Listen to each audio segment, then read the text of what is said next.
Ayub Sultan. Saidina Abu Ayyub Al-Ansari radhiyallahu anhu, nama sebenarnya ialah Khalid ibn Ziyad. Beliau tinggal di Madinah dan sepanjang hayatnya bersama Rasulullah sallallahu alaihi wasallam.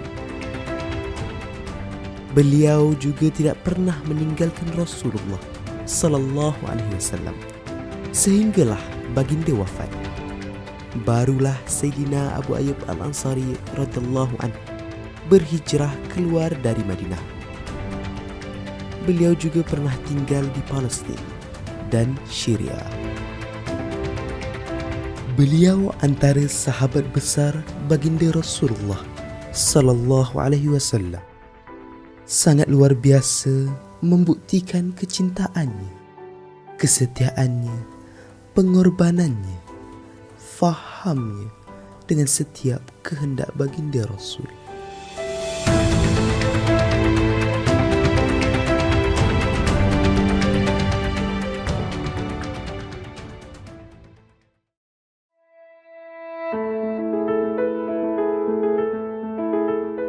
Assalamualaikum warahmatullahi wabarakatuh. Bertemu lagi kita dalam siri kedua dokumentari Saidina Abu Ayyub Al-Ansari. Dan sekarang saya berada di hadapan restoran Nur Muhammad GISP Holding Istanbul, Turki.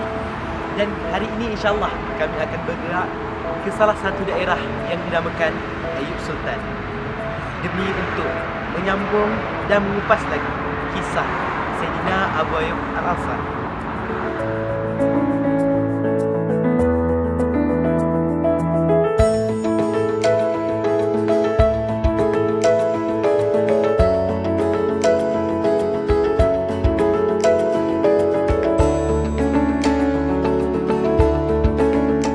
Di dalam satu peristiwa pada zaman Rasulullah sallallahu alaihi wasallam, isteri baginda Sayyidatina Aisyah radhiyallahu anhu difitnah oleh Yahudi dan para munafik. Disinilah terselahnya kehebatan hati Sayyidina Abu Ayyub Al-Ansari radhiyallahu anhu yang sangat membuat pembelaan kepada baginda. Ummu Ayyub radhiyallahu anha bertanya kepada Sayyidina Abu Ayyub Al-Ansari, "Abu Ayyub, apa pandangan Abu Ayyub tentang apa yang diperkatakan fitnah kepada Sayyidatina Aisyah radhiyallahu anha?" Sayyidina Abu Ayyub menjawab dengan pertanyaan, "Wahai Ummu Ayyub, antara kamu dan Sayyidatina Aisyah radhiyallahu anha, siapakah yang lebih baik?" Sayyidatina Ummu Ayyub menjawab, "Sudah tentu Sayyidatina Aisyah radhiyallahu anha lebih baik dari aku." Sayyidina Abu Ayyub Al-Ansari menyambung lagi, "Kalau Sayyidatina Aisyah radhiyallahu anha lebih baik dari engkau, nescaya jika engkau berada di tempatnya, tentu engkau tidak akan buat tentang apa yang diperkatakan.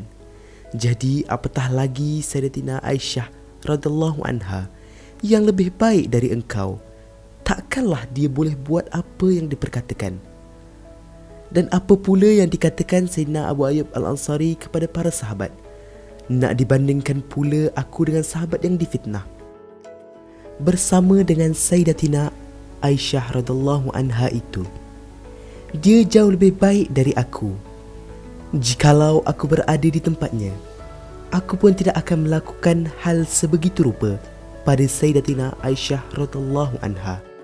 Jadi, dia tentulah jauh lebih tidak melakukan apa yang diperkatakan itu, sebab dia jauh lebih baik dari aku.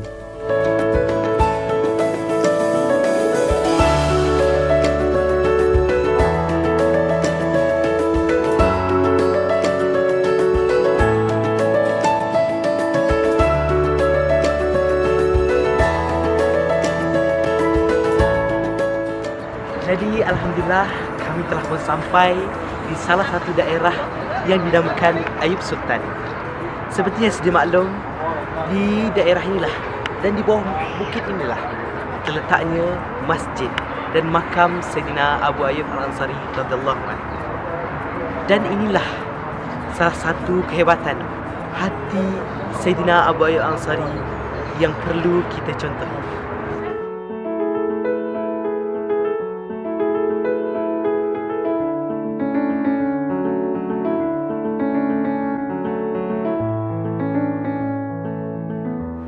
hebatnya, yakinnya Sayyidina Abu Ayyub Al-Ansari radhiyallahu anhu terhadap Rasulullah sallallahu alaihi wasallam dan juga ahli keluarga Rasulullah dalam peristiwa ini.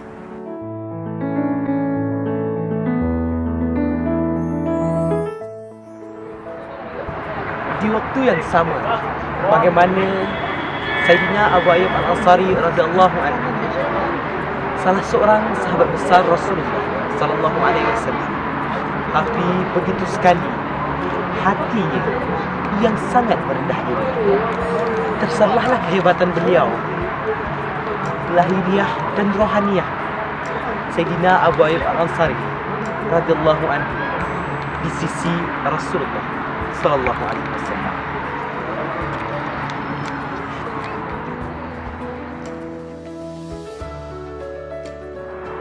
Jadi beginilah kisah perjalanan Sayyidina Abu Ayyub Al-Ansari radhiyallahu anhu sehinggalah wafatan baginda Rasulullah sallallahu alaihi wasallam.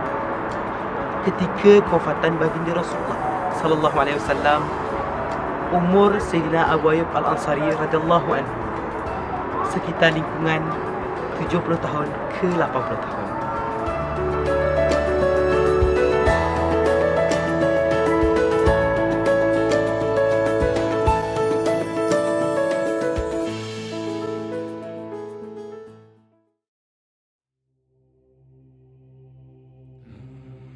Pada zaman kekhalifahan selepas zaman baginda Rasulullah sallallahu alaihi wasallam, menjelang kegemilangan 4 orang khalifah Ar-Rashidin, Sayyidina Abu Bakar As-Siddiq radhiyallahu anhu, Sayyidina Umar Al-Khattab radhiyallahu anhu, Sayyidina Utsman Barrahim radhiyallahu anhu, dan Sayyidina Ali Adiduddin karamallahu wajhah. Selepas itu kekhalifahan Islam disambung ke tangan Bani Umayyah, Sayyidina Muawiyah radhiyallahu anhu. Sayyidina Muawiyah radhiyallahu anhu menjadi khalifah yang kelima, yang ketika itu umur Sayyidina Abu Ayyub Al-Ansari radhiyallahu anhu mencecah hampir 100 tahun. Ada juga yang mengatakan usianya 80 tahun, tetapi kebanyakan penulis sejarah menyatakan umur Sayyidina Abu Ayyub Al-Ansari radhiyallahu anhu 80 tahun. Ketika itu Sayyidina Muawiyah radhiyallahu anhu, khalifah yang kelima, beliau menyampaikan hasrat kepada umat Islam untuk menawan kota Konstantinopel, dan yang akan memimpin ketenteraan ialah anaknya sendiri, iaitu Sayyidina Yazid radhiyallahu anhu. Di waktu itu Sayyidina Abu Ayyub Al-Ansari radhiyallahu anhu sudah sangat tua dan sangat uzur. Namun beliau bersama tentera Islam lain berangkat ke Turki.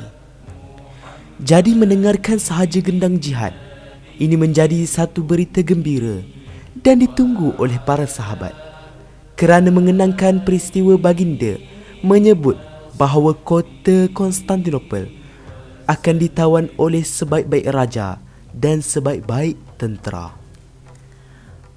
Maka Sayyidina Abu Ayyub Al-Ansari radhiyallahu anhu tidak berdiam diri sahaja. Dengan penuh membara, dia juga ingin menyaksikan sabda baginda itu berlaku.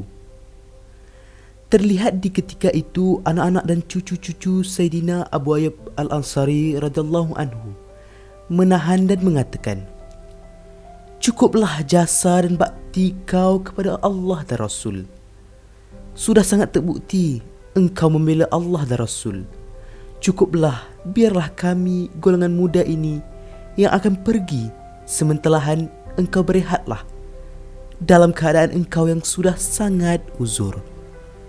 Ketika itu Sayyidina Abu Ayyub Al-Ansari radhiyallahu anhu keadaannya kurus dan sakit, tetapi itu tidak menghalang roh dan jiwanya yang ingin sangat membenarkan kata-kata baginda. Lalu Sayyidina Abu Ayyub Al-Ansari pun berkata dengan membaca sepotong ayat Al-Quran, firman Allah yang lebih kurang bermaksud, Wahai kamu manusia, wahai kamu orang Islam, golongan kuat dan lemah, apabila datang seruan jihad kepada kamu, maka wajiblah kamu pergi perang. Tidak ada yang terkecuali. Sayyidina Abu Ayyub radhiyallahu anhu menyambung, di waktu ini firman Allah itu sebenarnya bermaksud golongan yang kuat ini adalah anak dan cucu-cucuku, dan yang lemah ini adalah aku. Jadi makna dari Allah tiada yang terkecuali. Jadi sekarang marilah kita bersama-sama pergi berjihad. Sayyidina Muawiyah radhiyallahu anhu, Amirul Mukminin di ketika itu, melihat keadaan Sayyidina Abu Ayyub Al-Ansari radhiyallahu anhu. Sebenarnya beliau tidak mengizinkan kerana tidak sanggup nak melihat keadaan Sayyidina Abu Ayyub radhiyallahu anhu, sahabat besar Rasulullah. Sayyidina Abu Ayyub sangat besar jasanya, sangat nak bersama, tetapi Amirul Mukminin bertegas tidak membenarkannya. Kamu rehatlah sebab kamu sudah uzur. Sayyidina Abu Ayyub teguh dengan kemahuannya yang tinggi dan berkeras, ingin bersama-sama dengan Amirul Mukminin. Dan Sayyidina Abu Ayyub Al-Ansari radhiyallahu anhu adalah salah satu faktor keberkatan umat Islam dan menjadi idola kepada sahabat-sahabat Rasulullah yang lain. Maka menyaksikan perkara itu, Amirul Mukminin Sayyidina Muawiyah radhiyallahu anhu akhirnya mengizinkan dan berpesan kepada anaknya, Komander Sayyidina Yazid bin Muawiyah radhiyallahu anhu, untuk melihat menjaga Sayyidina Abu Ayyub Al-Ansari radhiyallahu anhu.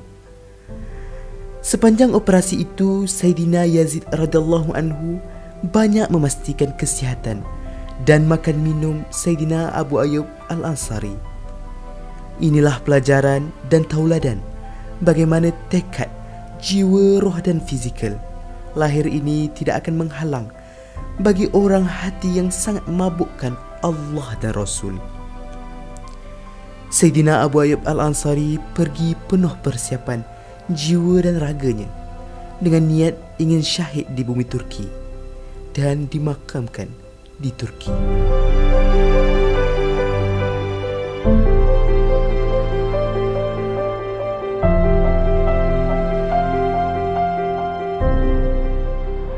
Jadi, apakah persiapan lahiriah dan rohaniah Sayyidina Abu Ayyub Al-Ansari radhiyallahu anhu demi menagih dan membenarkan sabda baginda Rasulullah sallallahu alaihi wasallam? Jadi untuk itu kita berjumpa lagi pada siri yang seterusnya. Sekian sahaja daripada saya, Nik Amirul Mujahid, pada siri kedua pada kali ini. Assalamualaikum warahmatullahi wabarakatuh.